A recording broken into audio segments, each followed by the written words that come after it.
Pedro Acosta gagal bersinar di MotoGP Thailand 2025, hanya bisa pasrah buriram.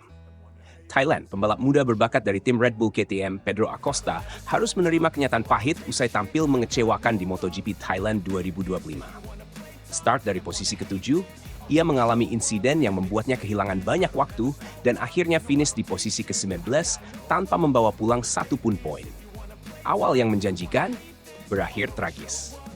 Balapan yang digelar di sirkuit internasional Buriram pada Minggu 2 Maret 2025 seharusnya menjadi kesempatan bagi Acosta untuk unjuk gigi di kelas utama MotoGP. Start dari posisi ketujuh memberikan harapan bahwa ia bisa bersaing dengan pembalap papan atas. Namun, semua berubah drastis saat memasuki lap keempat. Ketika mencoba melewati tikungan pertama, Acosta kehilangan kendali atas motornya. Keseimbangannya terganggu, membuatnya tergelincir ke area gravel. Beruntung, insiden itu tidak membuatnya harus mengakhiri balapan lebih awal, dan ia masih bisa melanjutkan perlombaan. Meski begitu, jatuhnya Acosta membuatnya tertinggal jauh dari rombongan depan. Usaha kerasnya untuk mengejar ketertinggalan tidak membuahkan hasil maksimal. Hingga akhirnya, ia harus puas menyelesaikan balapan di posisi ke-11. Kecewa, tapi mencoba ikhlas. Setelah balapan, Acosta mengungkapkan kekecewaannya. Ia mengaku masih bingung dengan apa yang sebenarnya terjadi saat insiden itu terjadi. Kita harus memahami ini lebih dulu.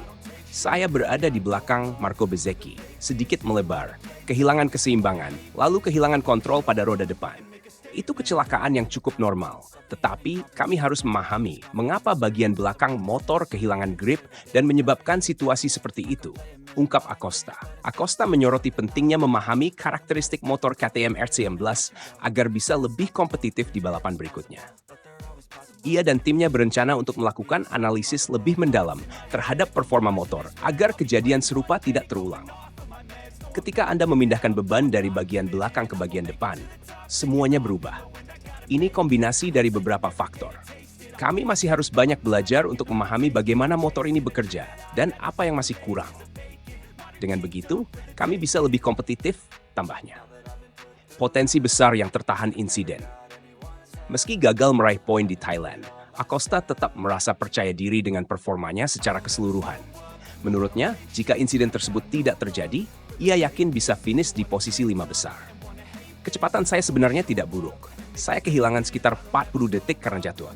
Jadi jika tidak terjatuh, saya rasa bisa masuk 5 besar. Tapi, pada akhirnya, inilah yang terjadi dan saya harus menerimanya, ujar Acosta. Marquez bersaudara berjaya di Buriram. Sementara Acosta harus menerima hasil buruk, MotoGP Thailand 2025 justru menjadi panggung gemilang bagi Marc Marquez. Pembalap Ducati Lenovo itu berhasil meraih kemenangan pertamanya musim ini setelah tampil dominan di sepanjang balapan. Di belakangnya adiknya, Alex Marquez dari tim Gresini Ducati, finish di posisi kedua. Sementara juara dunia bertahan, Francesco Bagnaia harus puas dengan posisi ketiga, melengkapi podium untuk Ducati. Dengan hasil ini, persaingan di MotoGP 2025 semakin menarik.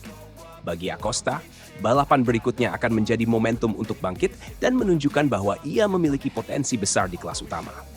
Kini, ia dan timnya akan fokus pada evaluasi dan persiapan agar bisa tampil lebih baik di seri berikutnya.